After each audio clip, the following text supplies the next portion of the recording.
For decades, the greatest minds in chemistry tried to map the basic building blocks of matter, and for decades, they failed, leaving behind a trail of disorganized and inconsistent charts. In 1869, a Russian chemist named Dmitry Mendeleev attempted to organize the elements by their atomic mass, essentially how heavy they were. This chart displays an early version of that mass-based organization. Looking closely, you can see irregular gaps.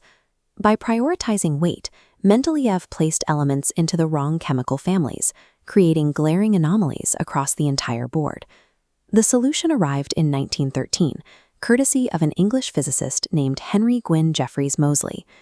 Moseley abandoned the concept of atomic mass entirely. Instead, he reorganized the elements using their atomic number, the exact count of protons inside the nucleus. This single pivot fixed the historical inconsistencies. By proving an element's identity is locked strictly in its proton count, Moseley established the framework for modern chemistry. Here is the result of Moseley's work, the modern periodic table. Arranged by atomic number, elements form a precise matrix of 7 horizontal rows and 18 vertical columns. This is the modern periodic law. An element's properties are periodic functions of its atomic number. That law dictates everything you see here. The table functions as a two-dimensional coordinate system, operating under the same logic as a geographic map. To read this map, we have to decode two intersecting vectors, the horizontal rows, known as periods, and the vertical columns, known as groups. To understand the physical structure and chemical behavior of any piece of matter, you only need to pinpoint where these two vectors intersect. Let's isolate the horizontal axis. These rows are the periods, numbered 1 through 7 down the left side. The rule governing the horizontal vector is strict. An element's period number equals the exact number of electron shells that atom possesses. Look at period 1. It holds only hydrogen and helium. Atoms in this top row possess a single central electron shell. Move down to period 3, spanning from sodium to argon.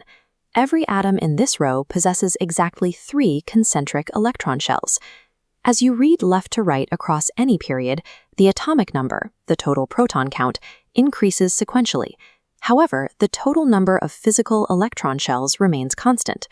The horizontal axis provides pure structural data. It dictates the physical footprint and internal layering of the atom in three-dimensional space. You might notice the table is shaped more like a stepped pyramid than a perfect square grid. This geometry reflects atomic capacity.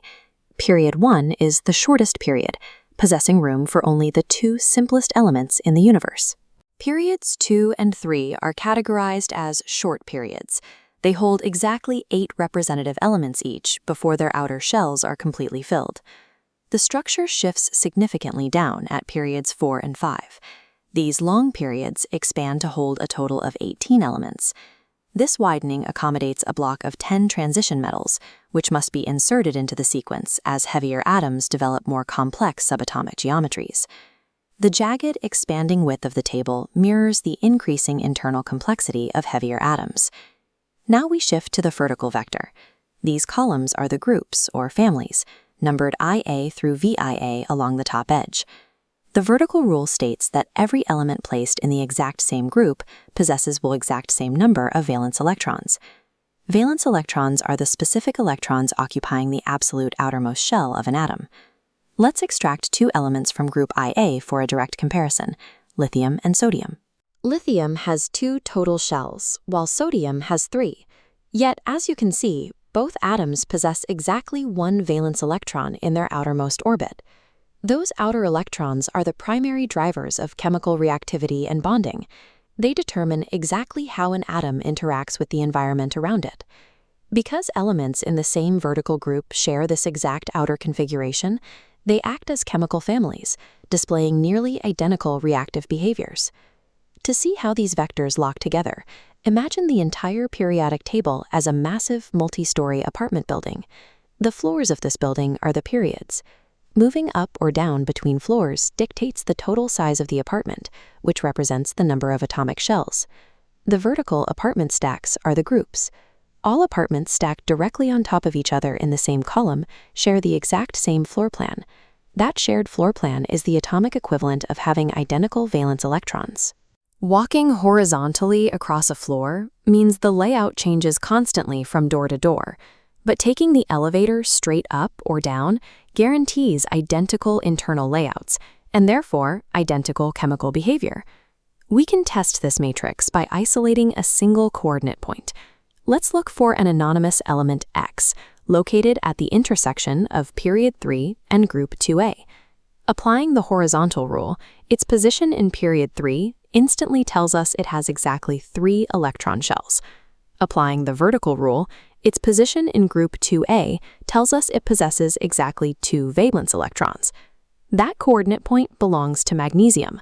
This proves the predictive power of the map.